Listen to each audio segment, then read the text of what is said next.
Goedemiddag. Good afternoon. It's in English, eh? I forgot. No, it's true. I traveled a couple of years around the world to see how children are born. But the whole idea came out of my mind when I was traveling to Kasongolunda. And Kasongolunda is a little village near the border of Angola. And I was there to make a documentary about the mortality, the maternal mortality in that area, which was really high.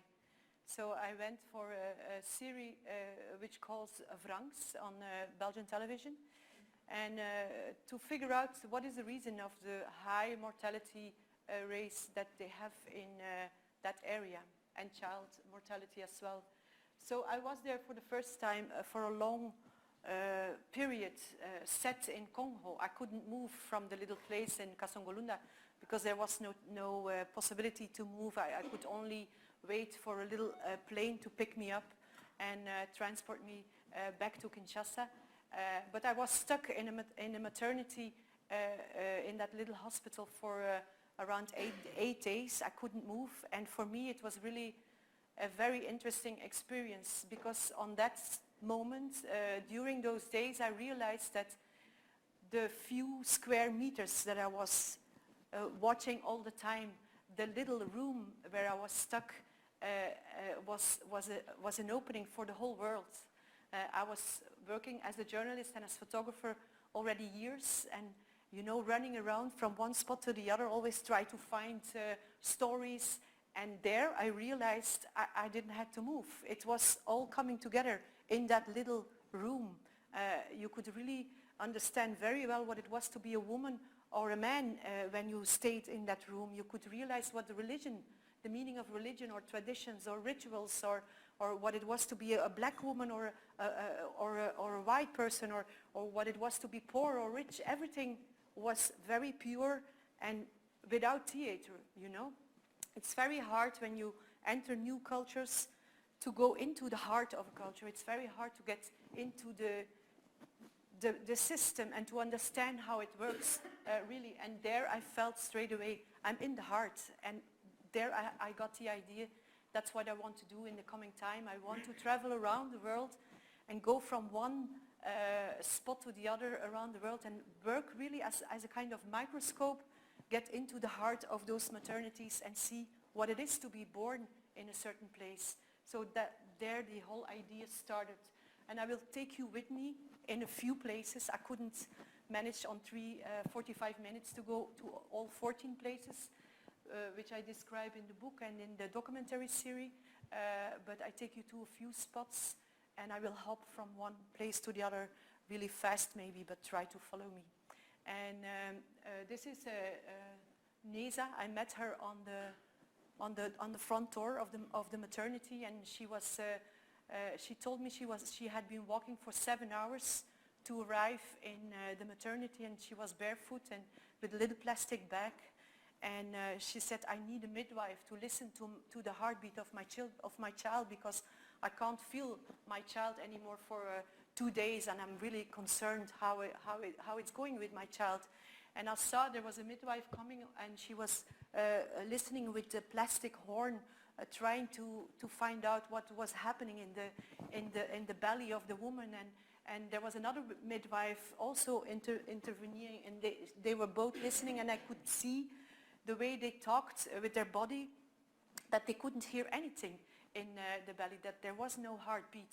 And it was a Monday morning, and I heard how the midwives told Neza, go back home and come back on Friday, and we will see what is really going on with your baby. And it was a very difficult moment for me, because, you know, as a journalist, as a photographer, it's not my thing to intervene. I'm not a medical, I don't know how it works. And if you want to have an objective story, it's very important that you stay on the side and you don't mess with all those stories. And I said, but I couldn't stand it anymore, because I was getting angry, because I saw that the poor lady on her barefoot going back for 7 hours, walking back to her house, in the idea that there was really something wrong with the baby. And I turned myself to the midwives and I said, how can you manage this? How can you do this? How can you be so hard and so tough to tell the lady to go and walk again for 7 hours and come back in 5 days? And they said, what can we do? We only have the engine for 1 time a week, a few hours of electricity. That's the only thing we have. So if we use our engine today, if we use all our energy today, nobody will have access on Friday. So everybody has to come on Friday morning for a serious control. And that's, for me, very clear. The main reason why people die and lose their babies because of poverty, of course. Poverty is the main reason why the maternal and child mortality is really high. The child is born on Friday, and she came back on Friday, and of course the child was dead. It was her 5th pregnancy, and she only had 1 child alive. So she really had probably another complication, which I cannot explain because I'm not a doctor. But it was clear that there was no future for her. She said to me directly, my husband will throw me out of the house because he really needs more children. So that was her poor destiny. Another major problem that I see all over the world, in poor countries and in undeveloped countries, is the child pregnancies, of course. I think that's one of the biggest reasons why the maternal mortality is high in some regions, because like this child, Isha is very young. She doesn't know really how old. She thought maybe 14, maybe 15, maybe 16 people. A lot of people in the world don't know their exact ages because they're not registered and they don't know exactly. But she came in the hospital by a young man who were carrying her already for 30 kilometers. They were running with her on a bench, and they were running because there was no ambulance, there was no possibility to have a normal way to travel. So she came in, and the mother of Isha told me she was already 3 days in labor in their little house, and the baby didn't came. But when the midwife examined her, she said it's impossible for her to deliver in a natural way. She's much too small, much too young, so she needs a C-section. And they called the doctor, and she was made ready to undergo the C-section. And I remember there was like a panic with the mother, in between the mother and Isha and the staff. And they were asking and praying, please try again to put the baby on the world in a natural way. Don't do the C-section. That was what I heard all the time, and I thought, maybe they are afraid, maybe they are superstitious, or they are only used to work with traditional midwives. And I went to talk with the mother of Isha, and I said, why are you afraid? What are you afraid of? And she said, I'm not afraid. I know that I have to pay for the wire. How do you call it? The draad? The wire? and yeah, how do you call it? Stitches. The stitches, yes. I'm sorry, my English. So there was it was only a financial problem, and that's the main reason why they don't come to the hospital, why people stay in their huts and wait to come for the baby in a natural way, because they know when they enter a hospital sometimes they have to pay a little bit, and even a little bit is impossible for a lot of people. So I take you from one spot to the other. I went to Shanghai. I'm not talking about countries. Let me explain that very clear, because it's impossible to tell stories about the whole country. It's impossible to tell how it is to be born in Brussels or how it is to be born in Belgium. It's already, the little country that I'm coming from is already very complicated. So how can you imagine about India or China or whatever place, even Holland? It's very complicated in the south, in the north, in the cities. It's all different. You know that better than I. So I talk about places, about moments of people that I met. And I went to Shanghai, and on that time there was still the one-child policy going on. So people were allowed to have only one child. When they ever had a second child, they had a boete of $10,000. Thank you. I will do it that way, yeah? So you can always help me out. And my main question was, how do you feel as parents? How do you feel as a mother? How is it to have a system above you that decides for you that you only can have one child?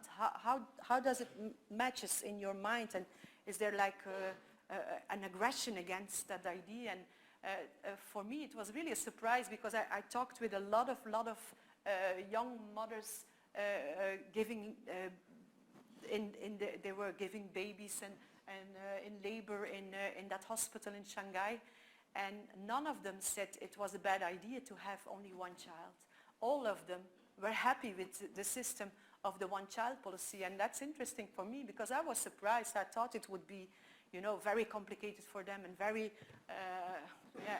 for me it should be hard that I have to imagine that somebody decides for myself, but there it was like normal. It became normal that they only had one child, and the main reaction they had was, can you imagine that we have two children? How can we manage? Every square meter is so expensive. How can we put another child in the same rooms that we have? There is no space for a second child or a third child. It's impossible for us. I know it's on the countryside a different story, and I know also that there are villages and places where it's very complicated, the whole idea of the one-child policy, because they have work on the land and on the countryside. So it's all different because when you're in a city or on the countryside, of course.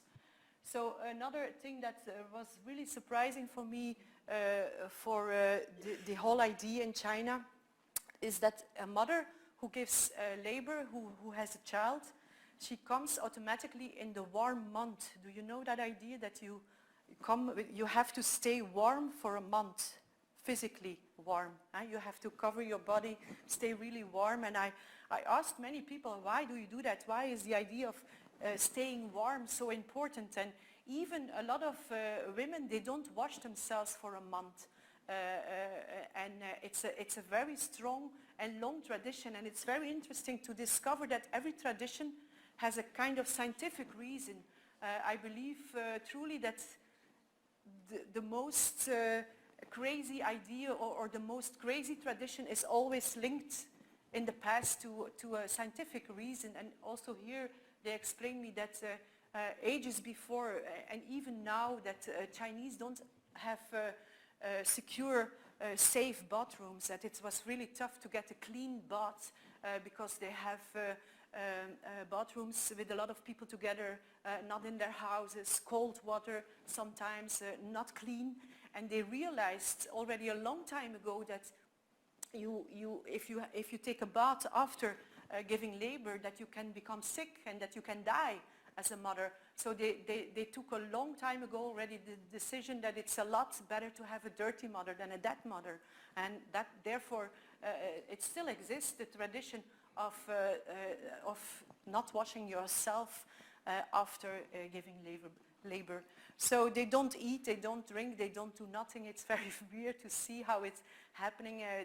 The rich Chinese, they hire a nanny for months and months because they have a very strange relation with children and with the whole thing, because it only happens once in your life. And it's very weird to see that there are 6 adults waiting for that one child, of course, and it's a bit hysterical situation sometimes, but they're not able to do anything anymore. They can't comb their hair, they can't eat for themselves, so it's all taken out of their hands, and only if you are rich, of course, if you have the money to do that.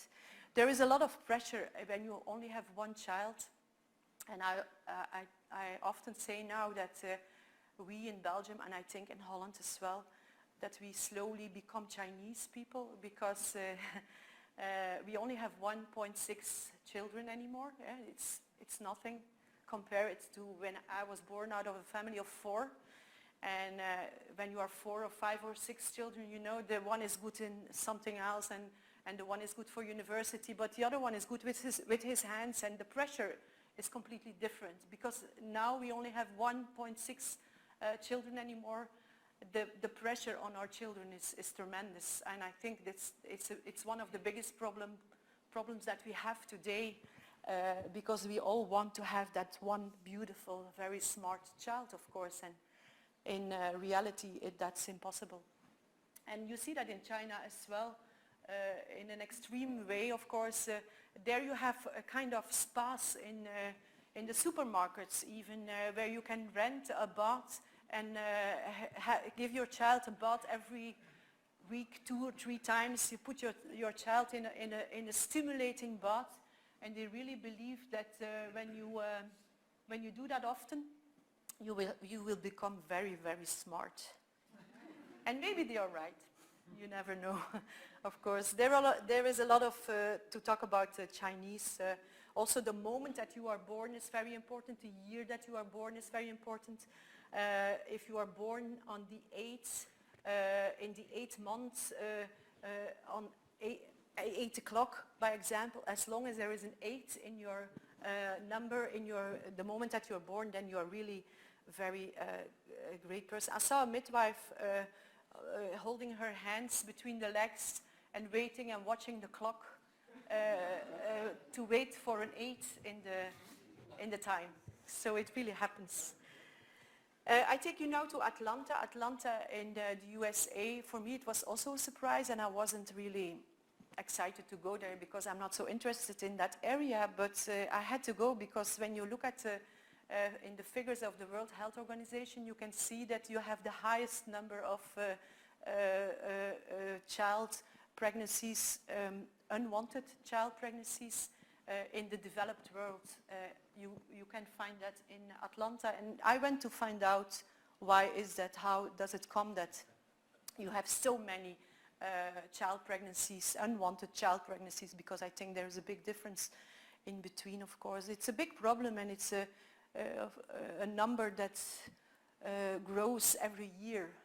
I think it's quite concerning, and what you can see, of course, those young girls, often black people, those young girls, they really fall out of the whole school system, and they become really poor, and the results are disgusting because they're all single moms, most of them, because those guys, they didn't choose to become a dad as well, so they run, of course, like hell from the story, and which is normal. I can understand, of course. It's very difficult when you're only a boy, then you're also in a panic. But the main reason why, how does it come that it's over there in Atlanta? What is the reason? For me, it wasn't so difficult to figure out. It's all related to religion. There is a very, very strong belief that you have. I have to explain it better. A lot of people are connected to churches. You have on every corner in Atlanta, you can find mega churches where people go to have, like, it's their way to have a social contact as well. It's their way to be part of a society. And in those churches and in those schools related to the churches and all those social activities, it's always about how important it is to be a virgin on the moment that you get married. When you are in front of God, you have to be a virgin. And to give an example of, I will explain this crazy picture, because I know it's a very strange picture, but you have to imagine a big, big hall and like 200 or 300 young people in between 12 and 16 years old on a Saturday morning, and they all come over to have a kind of education day. They call it a team mace. They have to be educated and to be faced against the big problems in the world, and it's drugs and alcohol. That's the way they start. So they all have to pretend that morning that they become drunk and have to blow joints, and you know, they have to become completely out of their mind. They all pretend it's a role that they play, and they pretend that they are drunk and high, and they move in a very strange way, and then they all have to pick a little paper, and on the paper is written which tragic disaster they will have because they are drunk and because they are high. And of course the boys, they become criminals. None of them have a nice time. the boys, they become criminals, and or they have car accidents and they die, and then they have to be in a coffin in the hall. They have to spend the rest of the day to feel how it is to be dead, and some go to prison because they are criminals, and then they are, you know, examined by policemen, and of course the girls, they have to become pregnant, and they have to run around with false bellies first. You know, I tried it myself. It's really weird.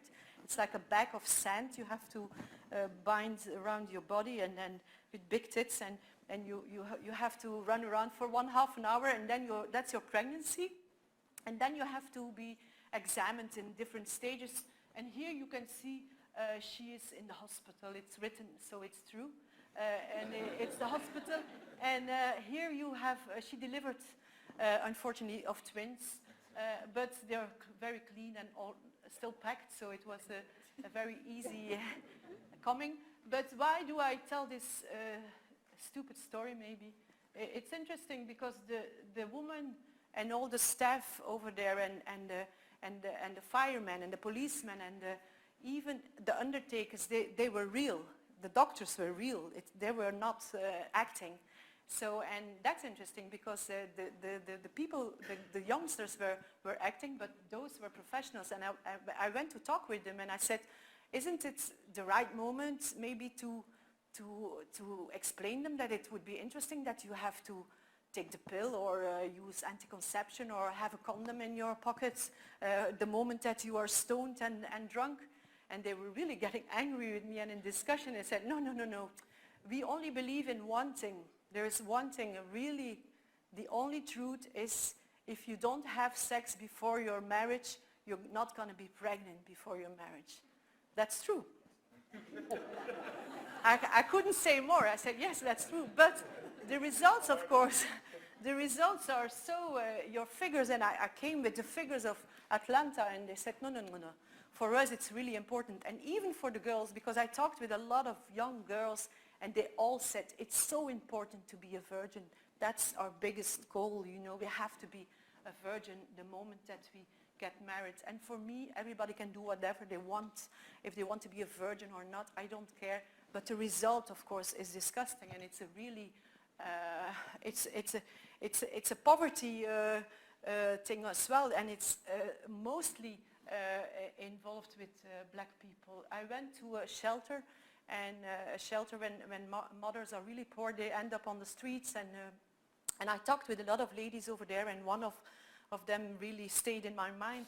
It's her, and she said, next of me, I have my third unwanted child. It was her third unwanted, and in my belly, I have my fourth unwanted child. I was shocked, and I whispered to her, I said, is there no other solution for you? Is there nothing else that you can do? And I know, of course, the pro-life movement is really, really strong in Atlanta. They're really aggressive. And she was really clear, and she said, no, there is only one way. I have to carry the baby. I have to give it a life. And in the Bible, she took the Bible, and she said, the Bible says, go and multiply yourself. So that was the end of my story.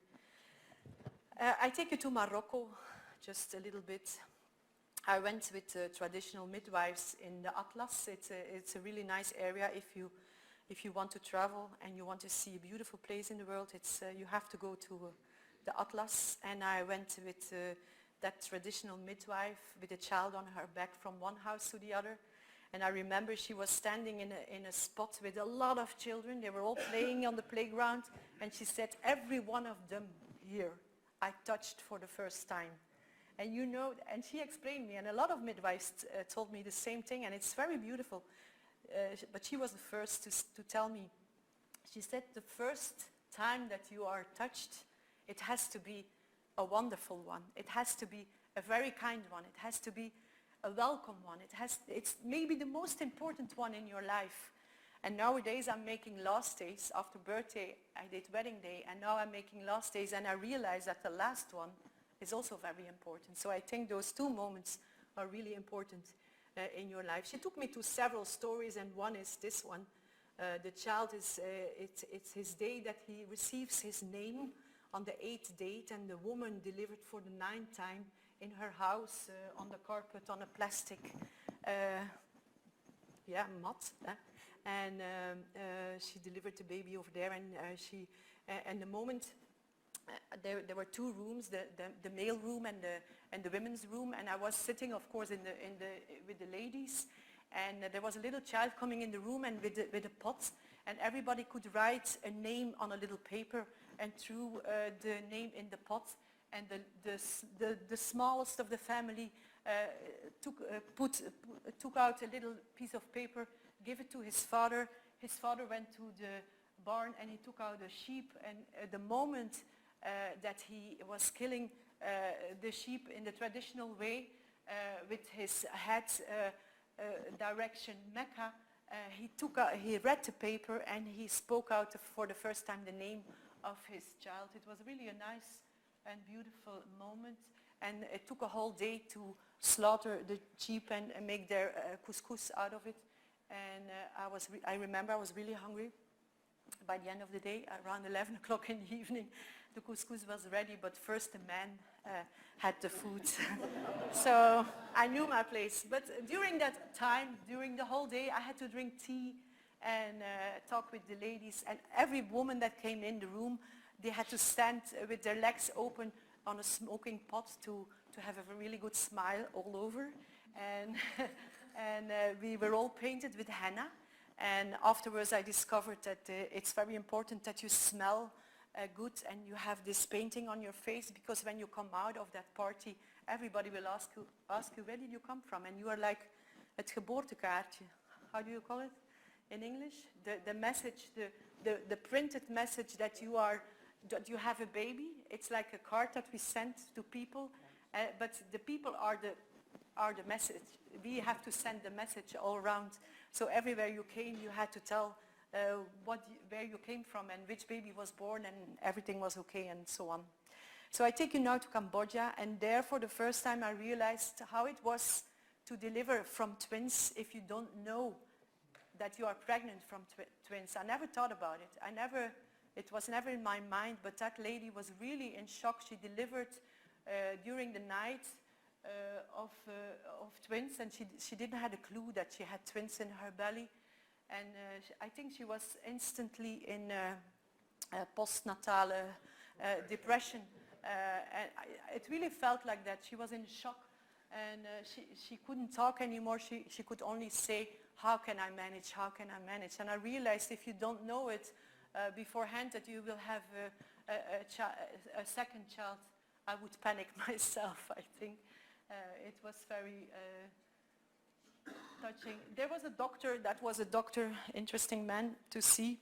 He came under the house because the people were living under the house, and he came and he was making like a little pastry of herbs and pieces of wood that he had, and he was spitting in the corners of the house, and he was putting branches and little stones near the bed of the woman. And I asked, what are they doing? What is he doing? And they said the people were all standing around him, and they said it's really important what he's doing. He's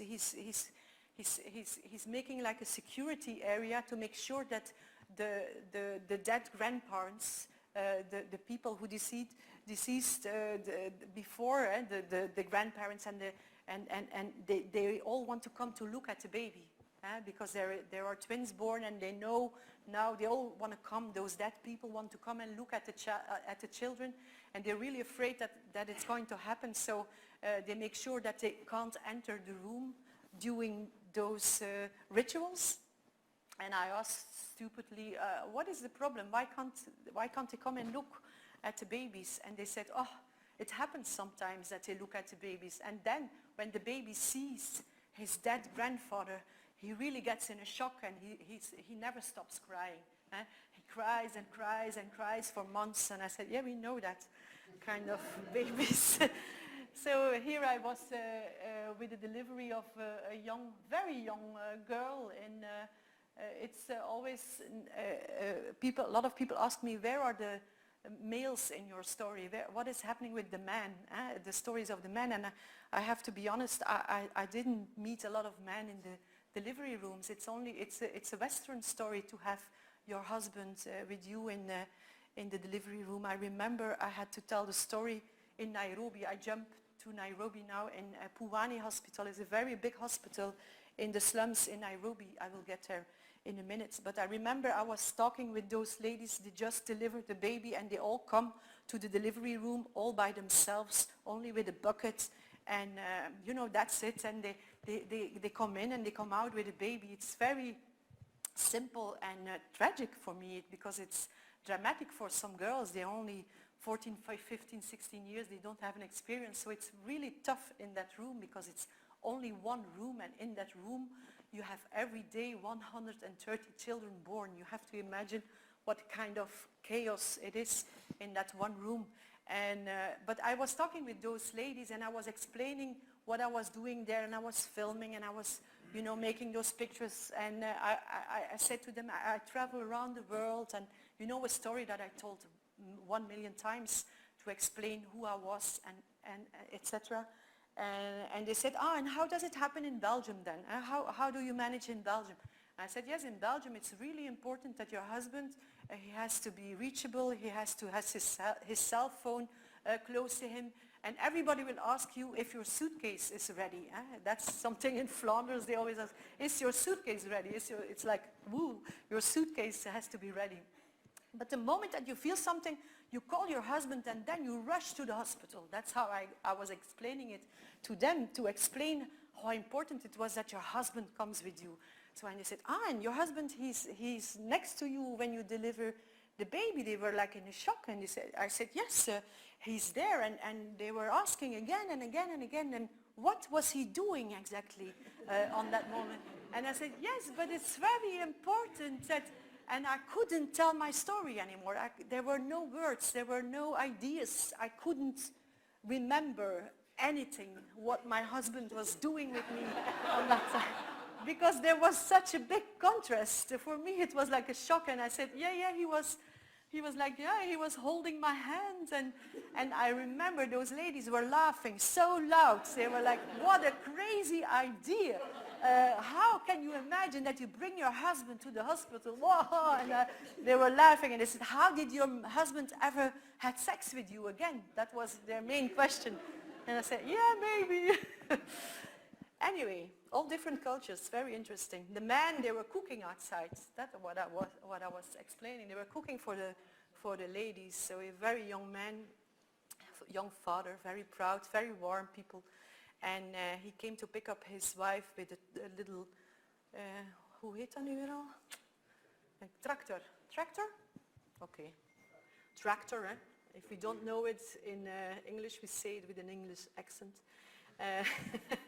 With a little tractor, and it was nice because he had this hang thing for his hangmat, yeah? And there, these two mothers, the mother-in-law and her mother. And it was very interesting because I was also sitting here in the corner. It was a very little spot. And those two ladies, those two grandmothers, they were discussing all the time how to hold the baby, And I was, that's very international, the discussion in between those grandmothers. Okay, let's go. That's a family. That's their house, the place that they live. Let's go to Israel. I went there to tell the story about how Jews and Arabic people work and live together, because we all know the story that of the war, of course, and the Gaza and the Palestinians and the trouble in between. But I was very interested in the Jews, the Orthodox Jews in Antwerp. So I had some contacts over there, and they told me, go to Israel. It will be a lot easier to work when you go to Israel. In Antwerp, it's very conservative, very difficult to enter that world. And one of the midwives convinced me to go to Israel, because she said, you only know one part of the story of Israel. You only know the war. That's where you're all looking towards, in Belgium especially. I don't know how it is in Holland, but there is another story as well. You have a lot of places in Israel where Jews and Arabic people really live together, where they get their babies in the same room, where Arabic midwives deliver Jewish babies and vice versa. So it's, you don't know that story, but it exists in a lot of places. So I went to Tiberias to see how it works, and it was really interesting. I met a lot of people over there, ladies. An interesting story as well, I mean, because you're all into medical care. I saw in Israel how a midwife during delivery is more important than a doctor. A midwife has the ultimate right to say to a doctor if he's allowed to touch her, yes or no. So there's like one doctor waiting in a corner somewhere in the hall, and the midwives are really busy delivering the babies, and the doctor is only allowed the moment that there is a complication or the moment that there is need for a doctor. But as long as there is no permission from a midwife, it's the midwife's concern. So I met a lot of stories, and Nitzan is one of the ladies. She has a son which was circumcised 8 days later, and if you can see, it's very interesting for you guys to see the nails of the mohel, the one who does the circumcision. His nails are like veiled in a pin, like a pence, you know, and he uses his nails as an instrument to do the cutting. I was discussed about it. I don't know about you, but he convinced me that that was the safest way to do circumcisions, if you can see it. I only saw it when I was taking the picture, and then I could see his nails, and I was like, oh my God, what is this? But he said he never missed one. But maybe let's tell this story as well. It's in Antwerp. We are now in Antwerp in a synagogue. And as you know, in a synagogue, women and men are separate from each other. And the building was, the architecture of the building was like that the ladies had to look through a hole in the floor. And I was a witness of a circumcision. I could see how the mohel came to the part of the ladies, and he prepared the baby to be circumcised. And he gave the baby a little bit of white wine to drink. I saw that in Israel as well, to be a little bit calm. And then the baby came from the mother. She gave the baby to her mother, and all the ladies, all the women in the family took the baby in their arms, and they had like a wish for the baby. And then the baby went down to the synagogue, and here you see the two grandfathers giving the baby to each other. And finally, the baby ended up at belly, at the lap of his father. That's the father. That's the mohel. Here is his assistant, and it's already done. As you can see, the little skin is there. But then I saw something really, really strange, and I tried to explain. I saw the mohel 3 times sucking the blood that came after circumcision, and he was spitting it out in this little plastic cup, and I was like, ooh, this can't be, you're crazy, Blancquaert, this is not happening. And I was looking in my pictures, but I could really see it very clearly in my pictures that he was spitting the blood out in this little plastic cup. And I asked the women around me, what is the guy doing? What is he doing? And nobody told me, nobody explained me what was happening. And I went home and I wrote a letter to a rabbi, and I explained him the situation. I said, that's what I saw. Explain me, help me. And he said, you entered a very, very conservative family, a very old family, and with their old traditions, ultra-Orthodox Jewish family. And in the old texts is written that mohel, he has to suck 3 times the blood because speeksel, saliva, was the only pure thing that they had ages ago. And they still continue that tradition in Antwerp. I don't think it happens a lot, I hope. But it happens still. It's not so long ago. I asked the mohel the whole time, what are you going to do with that little piece of skin?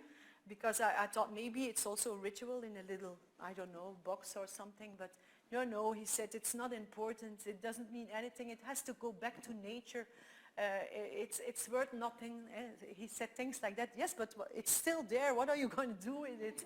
And he said, no, I take it with me and I throw it. I bury it under the first tree that I pass when I walk out the synagogue, and now when I go to Antwerp. I always look at the trees. So let's go to Kuwait. I went to Kuwait because it's one of the richest places, maybe one of the richest hospitals that I could go to, and the one who really with a lot of luxury. And as you can see here, it's a grandmother with her grandchild. It's not her firstborn, but she was the first one to hold the baby. And she wouldn't wear a niqab if I was not standing there. I have to be very clear in that situation. Women are amongst them, they're not wearing a niqab. It's because I was there with my camera and my crew as well. They were all wearing a niqab.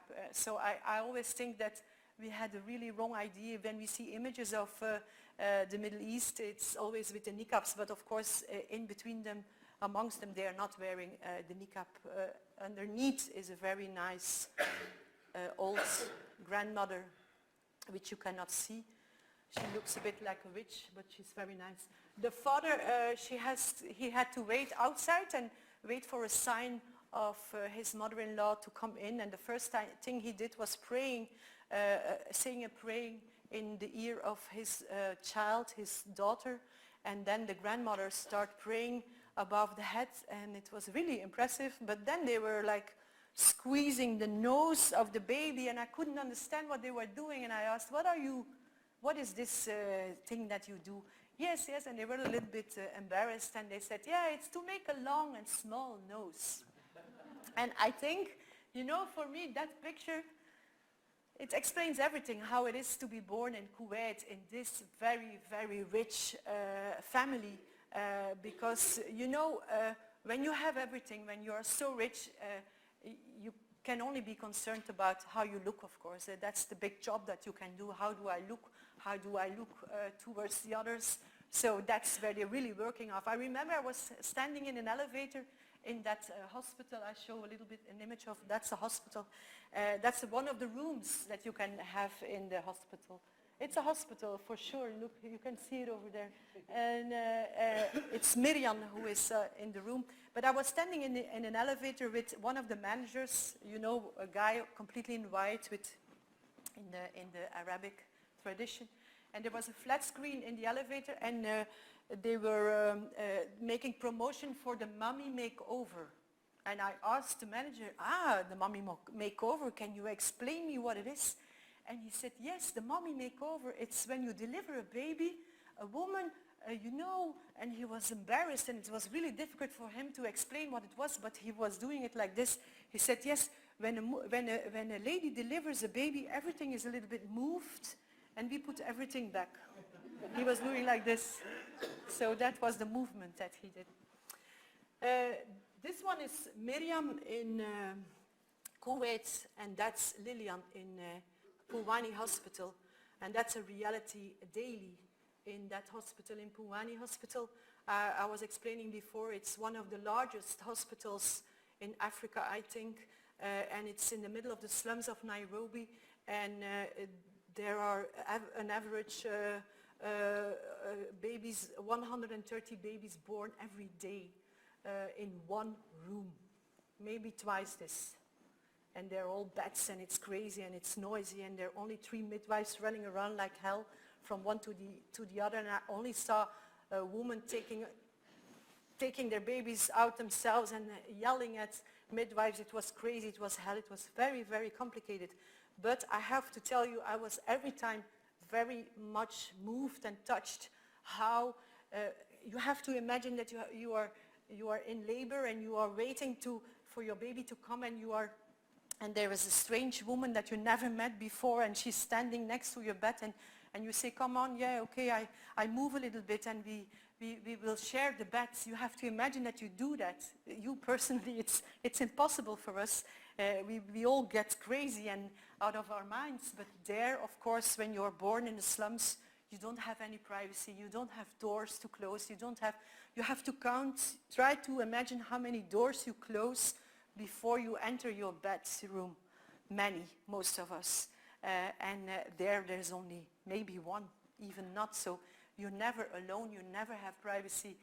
They don't know the idea of how it is to be by yourself. And this is the result of like 1/2 an hour babies in Phuwani hospital. It's like a baby factory, you know, it's like really, really interesting place, but crazy. Okay, let's go to West Bengal. I don't know how much time I still have. I'm always going over time. Anyway, I go on. I wanted to find out how it is to be born as a girl, because you know, we know all the stories about the terrible stories that we hear about how women are treated sometimes in some areas in India or Pakistan or Afghanistan or the whole area. It's one of my main topics that I always work with. How does it come that 50% of the world is female and the other 50% is male, but the other 50% is born out of a mother. So for me it's very complicated to understand why is there such a big issue in between those two sexes, and I always try to understand where does it come from. And for me it's very clear. In India you still have, and in West Bengal, and it's a very poor area, it's near Bangladesh, it's the lowest castes of people that live there, really poor people, millions of people on bad grounds, very, very extreme way of poverty. But there I discovered, there was one father, I will tell the story, there was one father and he came to me and he said, he was like in tears, and he said, you know, this night my wife delivered twins, and we already had 3 girls and now I have 5 girls. It's a big drama, he said. It's really a big, big drama. And he said, I have to pay 5 dowries. I will, if my children get married, and they are 12, 13, 14 years when they get married, so I have to pay 5 times a dowry. I will become really poor by the end of the day. But it's not only that, because it was really a very smart guy. He said, it's not only that, that's not my only problem. I have to give those 5 girls to the family-in-law. They won't stay in my hands. They will work for the family-in-law. They will work for the man part. They will never work for me. They will never work on my land. They will never work for me. They will never take care of me. So I will die. Me and my wife will die poor and lonely. Nobody will be there to take care for us. Because when you have a boy in your family, there is a girl that comes in to live with you. So it's a very complicated problem. I know a lot of countries the dowry is not allowed. It's not allowed anymore in the law, but the tradition is always stronger than the law. That's what we know for sure with every problem concerning this. So I went to different places to see how girls and women deliver, and for me, I don't have words for it. It's like the most disgusting thing I ever saw in my life, I think, and the smell and everything. I don't know how to explain how it smelled and how it felt and how busy it was and how inhuman it was for me. And I know, of course, in India you have really fantastic hospitals, but you have this really black side in those poor areas. To explain you this picture, those 2 girls, they're part of a very big group of 30 or 40 girls, and they were all coming together in a big hospital in Diamond Harbour. Diamond Harbour is a big city in West Bengal. And they were coming together on Thursday morning, because on Thursday morning they did C-sections, one after the other C-section. There were 30 girls waiting, and they were all taped on their heads. They had 2 tapes, all of them. Only this one had 1.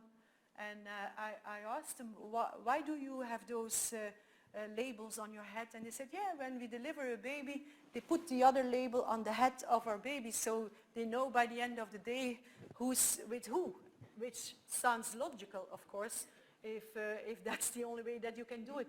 And I asked, but why she only has 1 label? Why is that? And they all yelled at the same time. They said, she has to have an abortion, you know. That was a situation, that was the reality for that girl. Welcome to the world. That's the way that children are born. Then the girls, they get transported to the room to recover, which is the hell. It's a mess.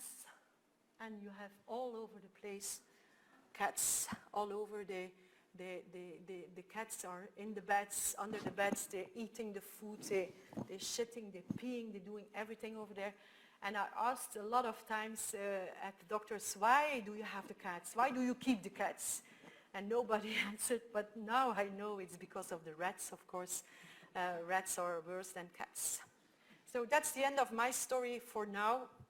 Of course, there is a lot more, but that's the time that I have, I suppose.